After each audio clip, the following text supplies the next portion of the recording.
Hi there, welcome back to Turnabout Substitution. It's Epsilon Eridan here, and without further ado, let's continue.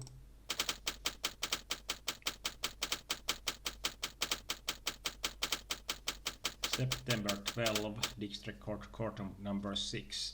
If I remember correctly, we will have a flashback case where the Mrs. Poole will tell us something that has happened 3 months ago or even further in the past. Now that I think about it, I can see the silhouettes of the new characters. I can see the judge, I can see Rhea, Apollo, and I guess this is Erlenmeyer and this is the strings guy. Let's see what happens. Court is now in session for the trial of Robert Erlenmeyer. Honorable Judge Chambers presiding. The prosecution is ready, Your Honor. Who is this? Completely new person. Well, a defense attorney. Now, what is the voice this guy gets? Let's see. Do we know anything about her?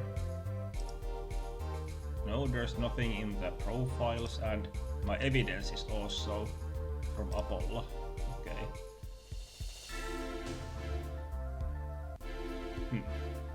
The defense is more than ready, Your Honor. Very well. Now, considering the circumstances, I must ask, what is the defense's position? Excuse me, Your Honor. Was that intended to be some manner of perverted joke? What? Oh no, Miss Snow, I'm afraid you have entirely the wrong impression. I was merely asking whether you would enter a plea of guilty or not guilty. I see.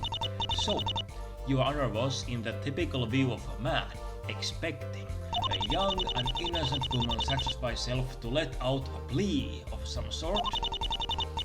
Just answer the question, Miss Snow. Very well. The defense pleads not guilty. Order in the court. Miss Snow, are you entirely certain your client has already confessed to the police?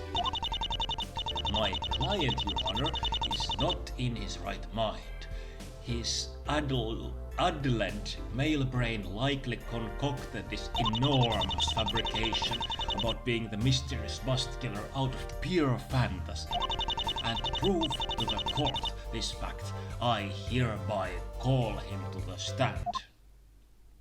Hello. Please state your name and occupation for the court. This is first time. Oh, he's shaking also. First time this guy's talking. Let's see. Name. Robert, that's my name. I'm a biology teacher. Oh, and the mysterious bust killer. I think that counts. Not sure. Order! Order! Can you provide evidence that you committed those crimes, Mr. Erlenmeyer? Don't know. What you're talking about, Charles? My name is Vivian Snow, Mr. Erlenmeyer. I don't know any Charles, except the King of United Kingdom. No, not person.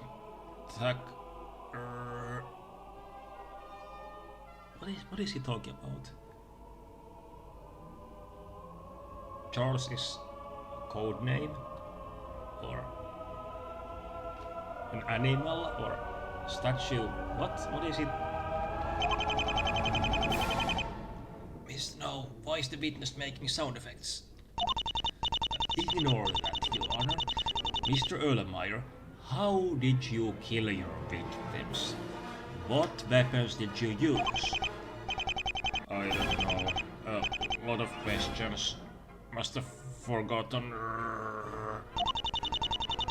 What did you do with the bodies of the victims?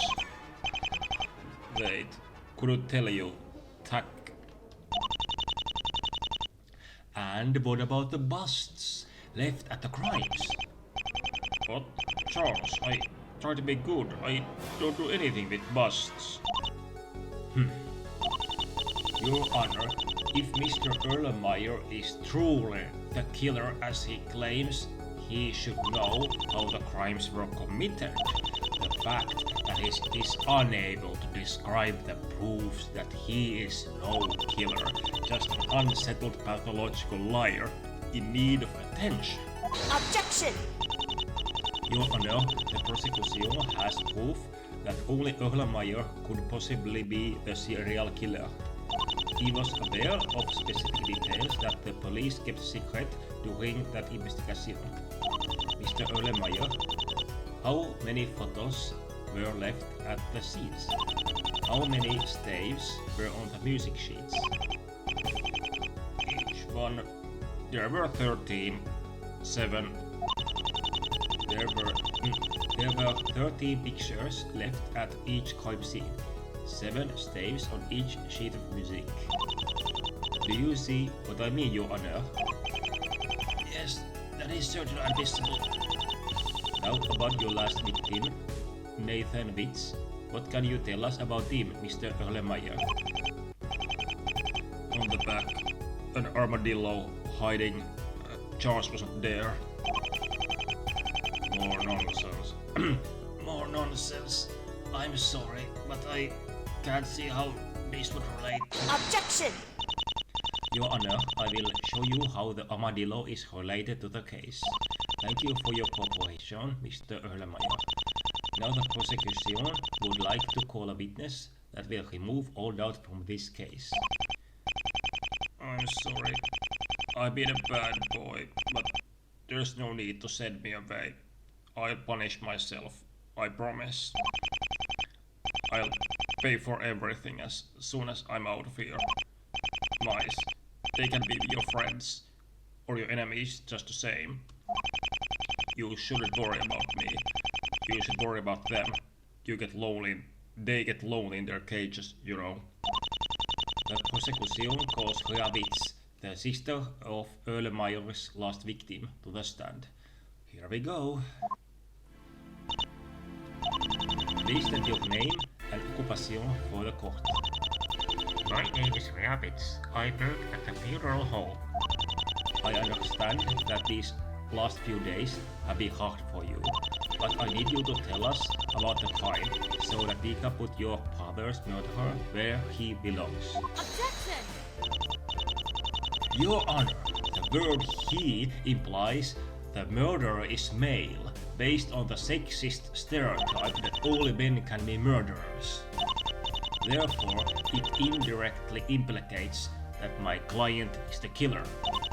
I want that statement stricken from the record. Okay, this guy has a couple of tricks in her sleeve, it seems. Overruled. Overruled. The defense is merely arguing semantics. Merci, Your Honor. Now, Rea, please tell us what you know about the crime. It's really hard for me. I keep having to remember Nathan now that he's gone, but I'll try my best. I want justice to be served.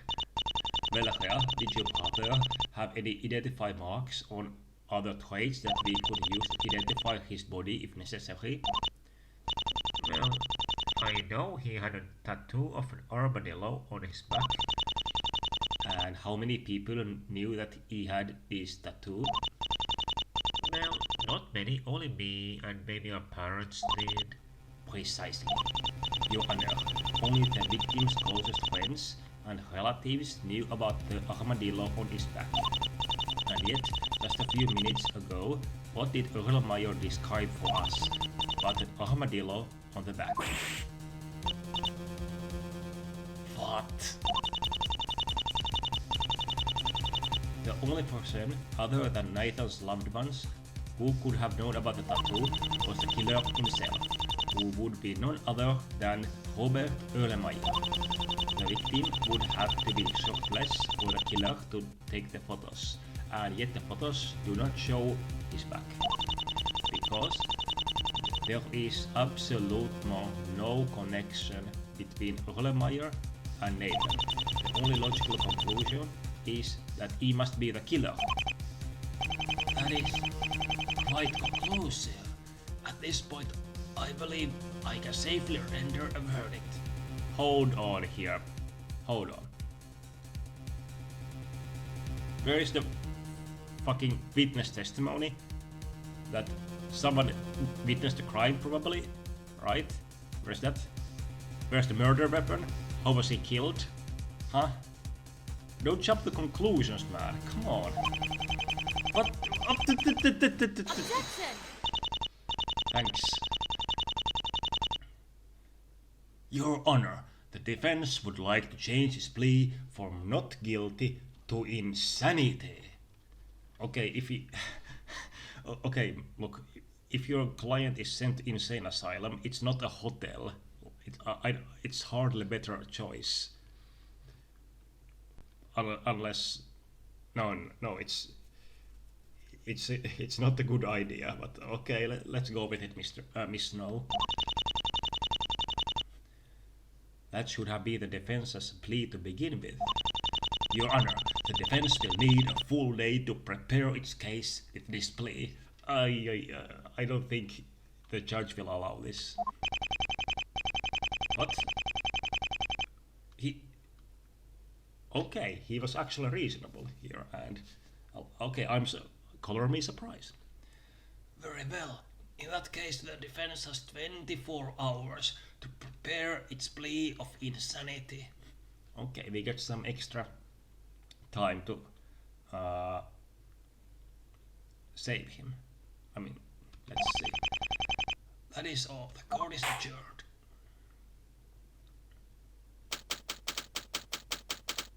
Okay, still the same day. No, sorry, no, it's next day at 10 AM. But I don't get to investigate or anything, no? Is there anything in the... no, it's still these. Oh, no, there's a new person. Vivian Snow, age 30, female, defense actor in Erlenmeyer's trial. Without her, Erlenmeyer would have been executed. Okay, now we know that he... Okay, she lost, but she managed to reduce the severity of the punishment, which is second best thing you can do, I guess. Court is now in session for the trial of Robert Erlenmeyer. The prosecution is still ready, Your Honor. The defense is ready, Your Honor. Yesterday, the defense chose to change its plea from not guilty to insanity due to conclusive evidence presented by the prosecution. Miss Snow, please explain the justification for this sudden change in the defense's plea. Well, Your Honor, I could not have won in that case, and this gave me like more time to investigate, and I would like to now remove my insanity plea and actually argue for the case that he was sane, right? Yes, Your Honor. My client, Robert Erlenmeyer, has been examined by various well-respected psychiatrists in their respective fields in his arrest. The majority concluded that he suffers from psychosis, which is to say a loss of contact for reality, exhibiting all symptoms, hallucinations, delusional beliefs, and incoherent speech. His testimony yesterday did nothing but corroborate this diagnosis. Therefore, it is certain fact that Erlenmeyer is unable to distinguish reality from fiction, and therefore he cannot... Objection! I think she said he cannot be held in front of the court for his actions, or liable for his actions. Your Honor, the evidence presented by Miss Snow is now outdated.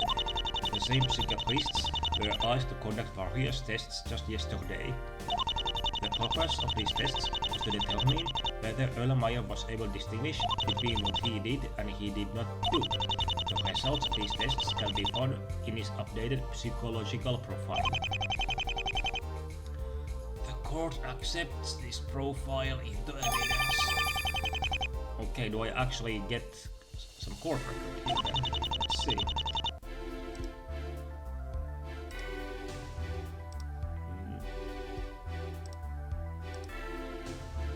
Oh, this is first time I see it. Okay, let's see. HT5 incident, page 1, courtroom number 6, Vivian Snow, Jessica Poole. Oh, Jake Marshall. Nice. The sheriff, or the policeman from the first game.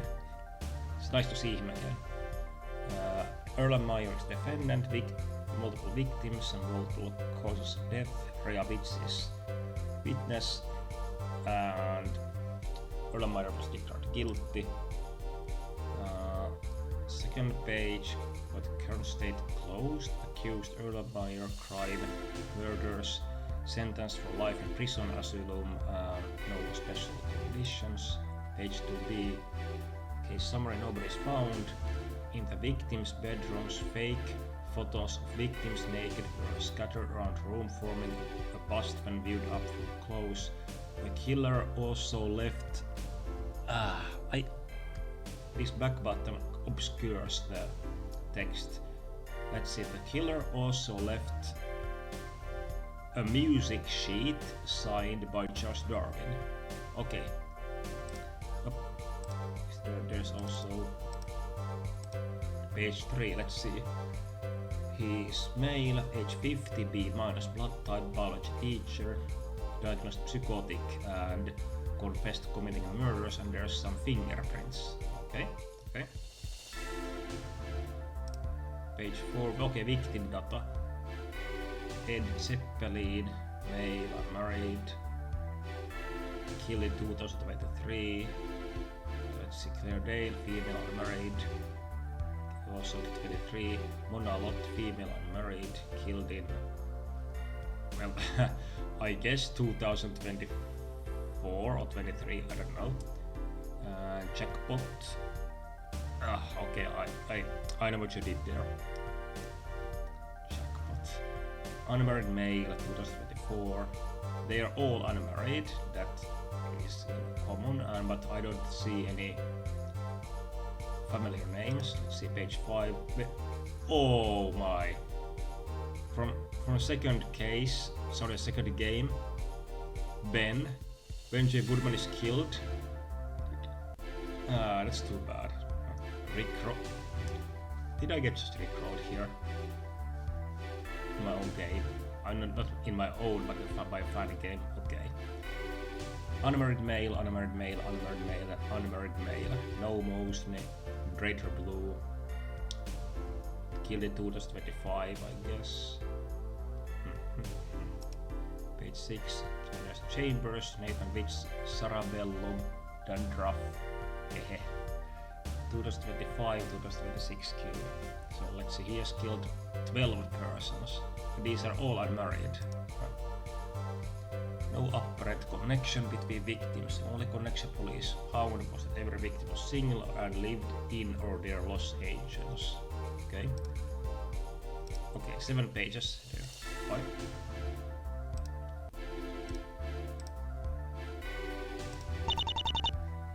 Now these experts confirm that Erlenmeyer is indeed psychotic. The test repeatedly showed that he is not only capable of making decisions, but also aware of his own actions. Therefore, it is Robert Erlenmeyer himself, and not his mental state, that is responsible for the crimes he committed. Erlenmeyer knew what he was doing, and his horrible crimes are entirely his responsibility. For this, he clearly deserves to receive the death penalty. Well, this does seem to rather conclusively prove Erlenmeyer's guilt, as well as negate the effect. Something. Your Honor, I object to the validity of this evidence. But this is fake evidence. I don't. But why? Why are you saying this? No. I have reason to. Hey, stop! What are you doing with your hand? You're spazzing out there. I have reason to believe that the psych profile presented by the prosecution has been falsified. Oh, okay. This is spicy. Let's see. Quoi? What? The defense demands that the trial be stopped so that an investigation can be made into how this profile was obtained. Okay, what happened next? The police complaints committee interrogated the psychiatrists and found that they had been forced to write up the report by the police. Oh, jeez.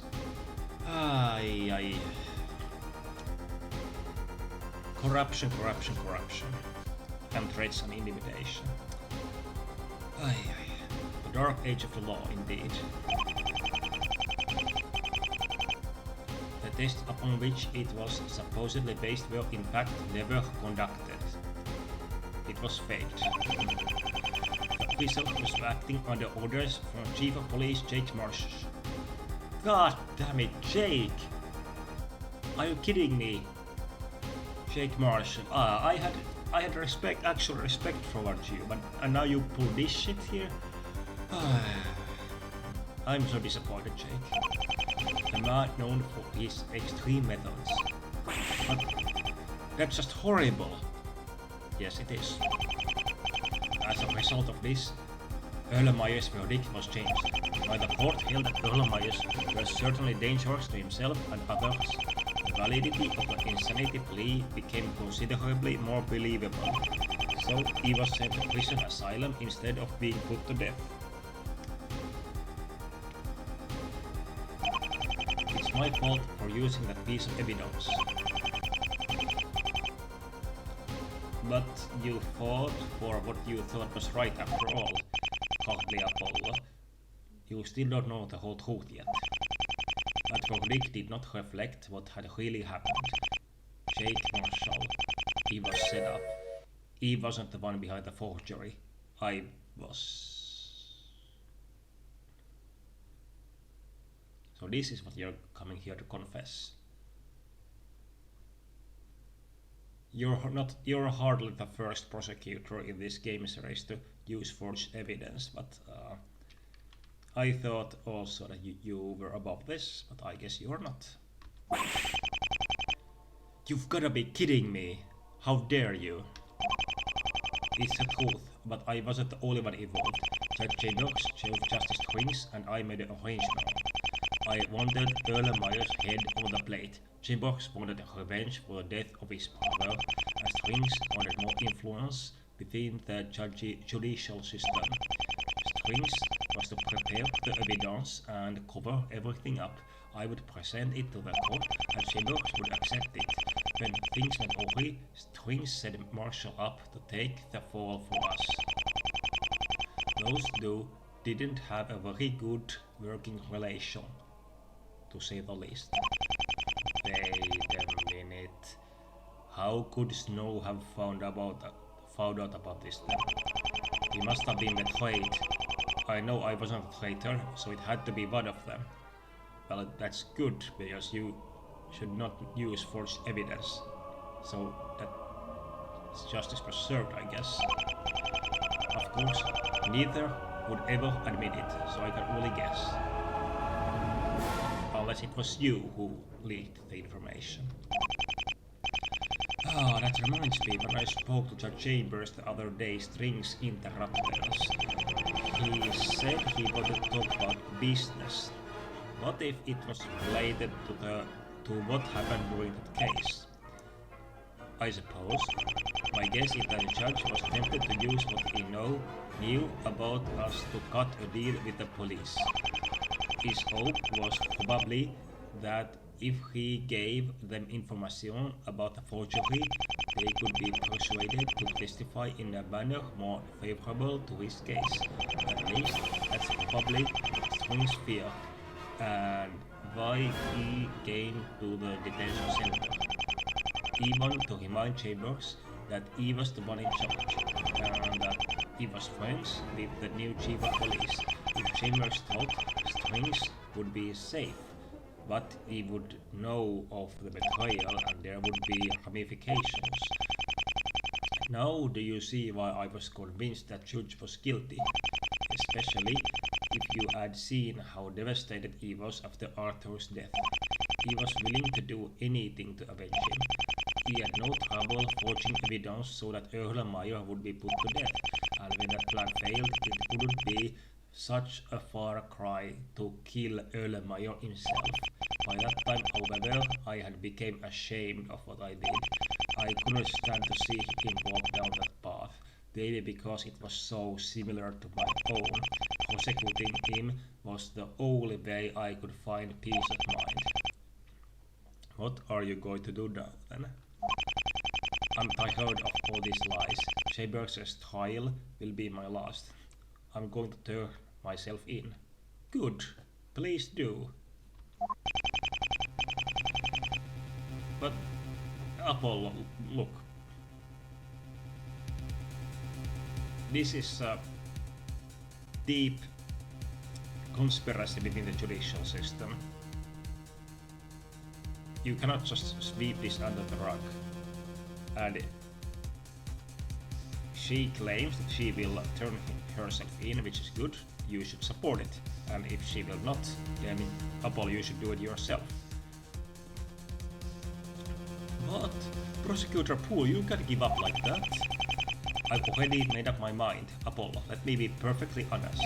You're young, but you are definitely one of the best attorneys that I ever faced in a court of law. Good luck with your career.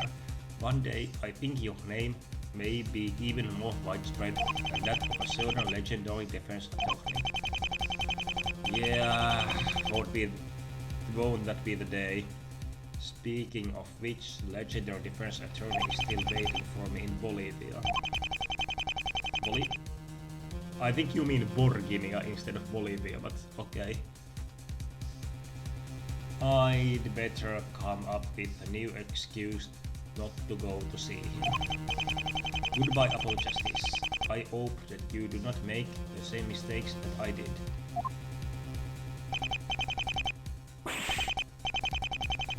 Okay, my prediction is that Erlenmeyer will kill her before she can make her confession. That's how it must go. Wow, it's gotten late. Oh heck, I'm ready for that date with Rhea. Yes, fine, let's go to date and no serial killer is going to interrupt us, please. Yes, empty restaurant, nobody is here to disturb us. And it's not très bien, which is good. Let's see. December 27, restaurant chez Jean Bonaparte. Okay. Really? And then what happened? Well, I told him Machi just had to testify. Okay, he's talking about his greatest achievement, where he was in the case against Lamiruar. No, against Darian, and he had to defend Machi. Yeah, if he was tried by our legal system instead of Borginia's, things would work out a lot better. Exactly. So, how did Darian react? Oh, he went crazy. You should have seen him. I wish I did. Hey, waiter, another drink, please. Really? You barely touched yours. It's for you, silly. I think I've had enough. But you're like a hero, Polly. You've earned it. It was half a year ago. I mean, because of what you did today. Okay, good point. Okay, I'll take the drink. I'll choose, let's see, what is the best one here? Whiskey, please. The on the rocks. And put that corrupt justice drinks behind bars. Okay, I didn't have a time. Yeah. You're so cool, Polly. Mr. Justice, fighting for great justice. For great justice. I think that's familiar. This is kind of embarrassing, but I loved the Steel Samurai franchise when I was a kid. Why are you sweating? It's fine. Steel Samurai is cool. Oh, Mr. Wright has the entire set on DVD or something. Really? Yeah, his friend loves him or something, and he defended Mr. Powers. You would come over and watch him together. I could take what's it called? A blanket, and then we could be warm together. You'd really let me? Of course. Thank you, I'd love that. Although I think I'm going to like it just because I'm with you. I think she has a crush on Apollo. And if Apollo doesn't get it, then he's really idiotic. Oh, hehe. But before we head to your place, I just need to stop by my office for a sec, okay? Yeah, sure. Oh, your drink's here, Polly. Enjoy. Oh, I saw it. There is a heart symbol. Here we go. Okay. Okay, the mission is now to get Apollo together with Rhea. Which, okay, it just succeeded, but they should spend a little bit more time together also. Okay, I didn't see what it said actually. Apollo's bedroom. Okay, so we are watching the Steel Samurai Marathon under the blanket with Rhea, right? And then there's going to be a phone call and everything will be ruined. That's my prediction. Fine. I'll give a cromulent, but no triple word score.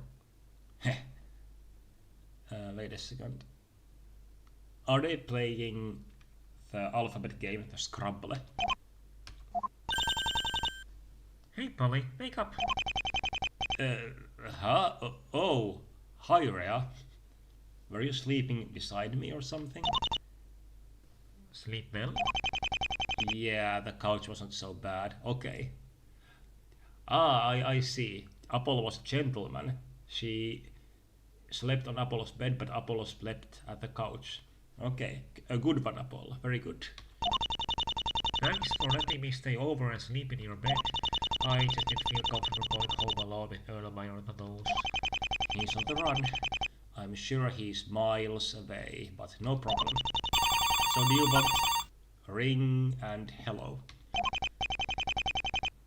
You awake, Polly? I know it's early for you. No, I'm still sleeping. Now it's not the time for this, Apollo. You need to cancel your flight to Borginia. Good. I can spend more time with Rhea here then. But what? There's been an emergency. What? Citrusi, Atalassa, why shouldn't I come over?